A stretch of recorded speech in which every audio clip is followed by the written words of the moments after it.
अस्सलामुअलैकुम, how are you my YouTube family. उम्मीद है कि आप सब ठीक ठाक होंगे। आज हम मैथ्स का चैप्टर नंबर 6 ज्योमेट्री की एक्सरसाइज नंबर 2 स्टार्ट करने लगे हैं। क्वेश्चन नंबर 1 है identify point, line, line segment and रे इन द फॉलोइंग फिगर्स। जैसे कि हमने पहले ये सब पढ़ लिया है तो हमें पता चल जाएगा कि ये क्या है। इसके 2 एंड पॉइंट्स हैं ए एंड बी, तो ये क्या होगा, यह है लाइन सेगमेंट। जिसके एंड पॉइंट्स हो वो क्या होता है, लाइन सेगमेंट। नेक्स्ट पॉइंट है, क्योंकि यहाँ पे एक जस्ट पॉइंट दिया हुआ है तो इसका मतलब है ये क्या है, point.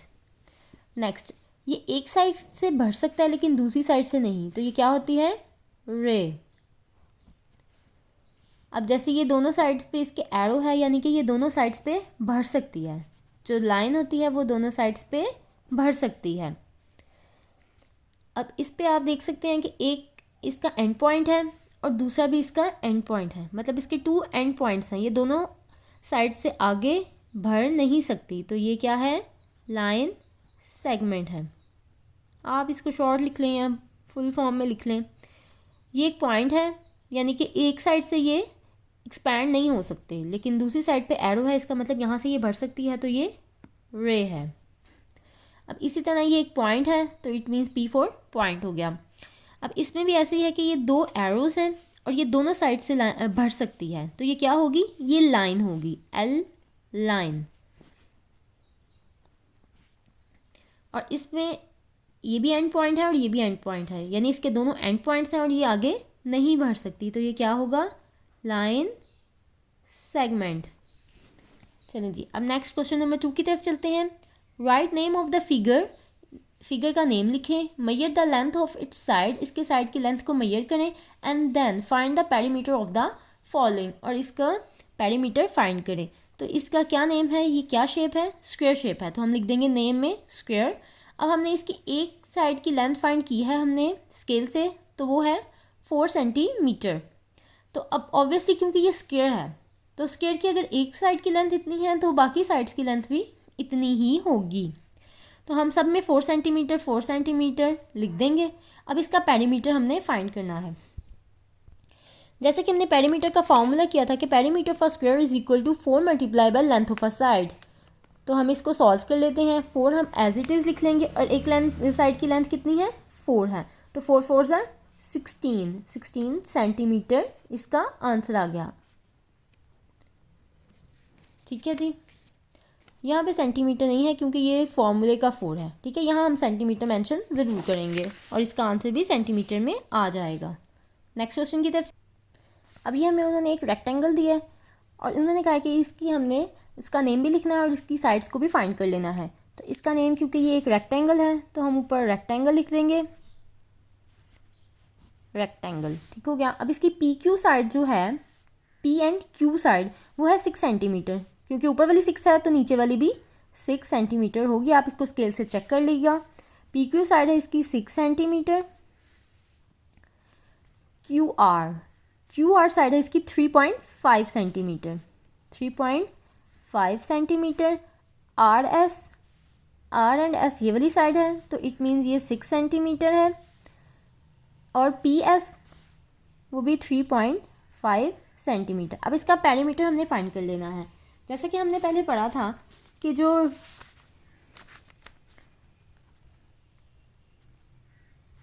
Perimeter of a rectangle का पेरीमीटर क्या होता है, 2 इंटू लेंथ प्लस विड्थ। अब हमने क्या करना है, एक साइड पे हमने लेंथ लिखनी है और एक पर विड्थ लिखनी है। तो 2 को हम एज इट इज़ लिख लेंगे और इसकी लेंथ जो है वो है 6 प्लस 3.5 जो है इसकी विड्थ है। तो हम इनको ऐड कर लेंगे। 6 और 3.5 को हम ऐड करेंगे तो हमारे पास क्या आंसर आएगा, 2 एज इट इज़ आ जाएगा। और यहाँ पर 6 और 3.5 को हम प्लस करेंगे तो हमारे पास 9.5 आंसर आ जाएगा। अब हमने इन दोनों को मल्टीप्लाई कर लेना है।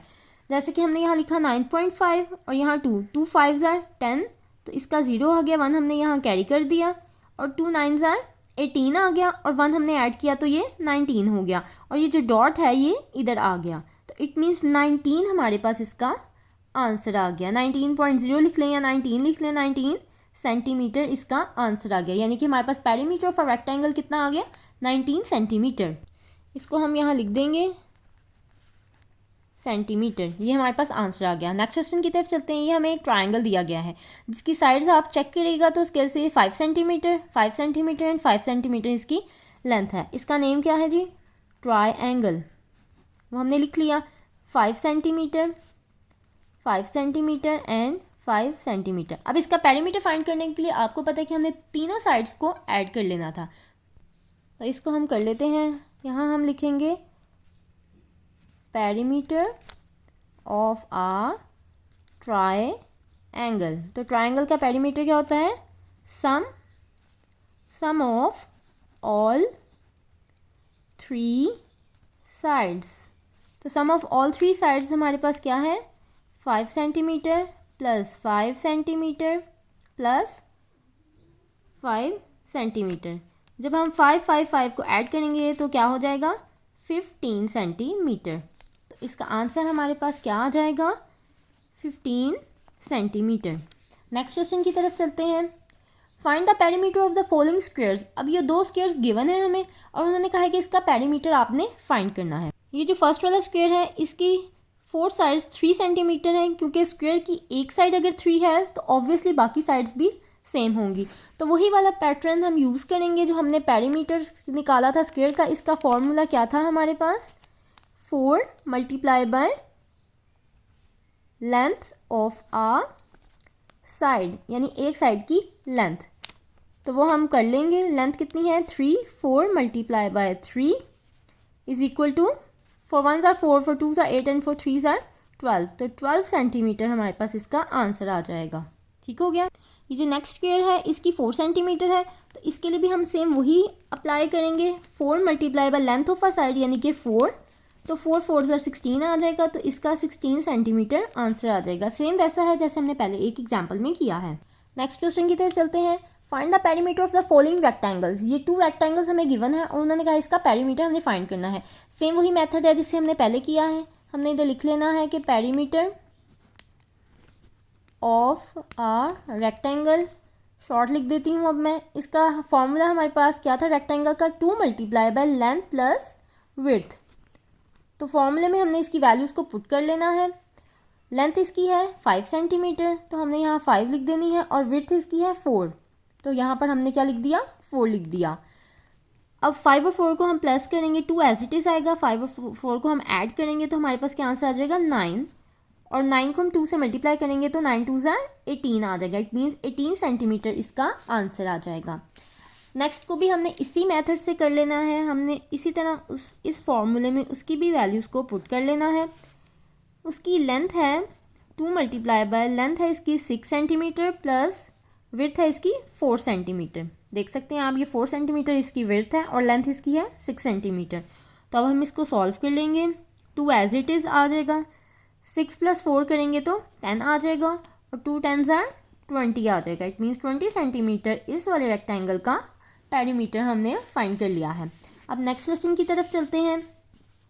Find the perimeter of the following triangles. अब ये 2 ट्राइंगल्स हमें गिवन है, तो इसका हमने पेरीमीटर फाइंड कर लेना है। तो ट्राइंगल के पेरीमीटर फाइंड करने के लिए सम ऑफ 3 साइड्स होता है, यानी 3 साइड्स का हमने सम कर लेना है। तो वो कैसे होगा, 3 साइड्स का सम इस तरह से होगा, 5 सेंटीमीटर प्लस 4 सेंटीमीटर प्लस ये 3 सेंटीमीटर। इसको हम कर लेंगे 3 सेंटीमीटर। इन तीनों को हम ऐड कर लेंगे। 5 + 4 करेंगे तो 9 आ जाएगा, और 9 में हम 3 ऐड करेंगे तो 12 आ जाएगा। इट मीन्स 12 सेंटीमीटर इसका पेरीमीटर आ जाएगा। अब नेक्स्ट ट्राइंगल की तरफ चलते हैं। 4 4 एंड 5, तो इसको हम ऐसे ही कर लेते हैं। 4 + 4 8 एंड 8 + 5 क्या हो जाएगा, 13। इट मीन्स 13 इसका आंसर आ जाएगा, 13 सेंटीमीटर। जी, तो नेक्स्ट क्वेश्चन की तरफ चलते हैं। Identify the centre, radius and diameter in the following circles. ये सर्कल्स हमें गिवन है और उन्होंने कहा इसमें से हमने क्या आइडेंटिफाई करना है कि सेंटर, रेडियस, डायमीटर को हमने आइडेंटिफाई करना है। अब ये एक सर्कल है और इसमें एक सेंटर पॉइंट है, और ये पॉइंट है जैसे कि हमने पॉइंट पहले पढ़ा है, तो इट मीन्स ये क्या है, सर्कल का सेंटर है। ये जो पॉइंट है सेंटर में है, क्योंकि बिल्कुल ये सर्कल का क्या है, सेंटर है, तो हम यहाँ पर सेंटर लिख देंगे। अब ये एक जो सेंटर है, इससे हम यहाँ लाइन ड्रॉ करते हैं, तो इसका पॉइंट का नाम हम ए रख देते हैं। अगर सेम हम इसी सर्कल से कहीं और भी लाइन ड्रॉ कर लें तो ये सर्कल का जो होगा ये क्या होगा, रेडियस। ये जो इसका सर्कल से ले पॉइंट, सेंटर पॉइंट से सर्कल तक का जो दरमियान में जो हम लाइन ड्रॉ करते हैं वो कहीं भी कर सकते हैं, चाहे ये कर लें चाहे यहाँ पर कर लें। एक स्ट्रेट लाइन हम ड्रॉ कर लेंगे सेंटर पॉइंट से सर्कल के किसी भी पॉइंट तक, तो वो उसका रेडियस कहलाता है। ये भी रेडियस ही है, क्योंकि ये सेंटर पॉइंट से इस पॉइंट पे हमने बी नाम ले लिया है। इसको भी हम कहीं भी ड्रॉ कर सकते हैं, इससे कोई फ़र्क नहीं पड़ता, ये भी रेडियस ही कहलाता है। नेक्स्ट, सेंटर पॉइंट से एक तरफ से ये रेडियस है, एक ये रेडियस है, यानी कि इस तरह हम इन शॉर्ट इसको कह सकते हैं सर्कल को हमने हाफ कट किया है। जब सर्कल को हाफ कट किया जाता है वो इस शेप में भी हो सकता है और इस शेप में भी हो सकता है। तो ये जो पूरा सर्कल को हाफ किया जाता है जिसमें सेंटर पॉइंट भी आ जाता है, उसको सर्कल का डायमीटर कहते हैं। क्या कहते हैं, सर्कल का डायमीटर कहते हैं, उसको सर्कल का डायमीटर कहते हैं। ये पॉइंट जो सेंटर पॉइंट है, ये सेंटर है सर्कल का। ये जो हाफ लाइंस होती हैं सेंटर पॉइंट से सर्कल के किसी भी पॉइंट तक जो लगाई गई लाइन है वो सर्कल का रेडियस कहलाता है। और जो हाफ करता है सर्कल को, वो लाइन जो सर्कल को हाफ कर देती है, उसको सर्कल का डायमीटर कहते हैं। उम्मीद है कि आपको वीडियो अच्छी लगी होगी। अगर अच्छी लगी है तो मेरे चैनल को सब्सक्राइब कर दें और वीडियो को लाइक कर दें। नेक्स्ट वीडियो में मुलाकात होगी, तब तक के लिए अल्लाह हाफिज़।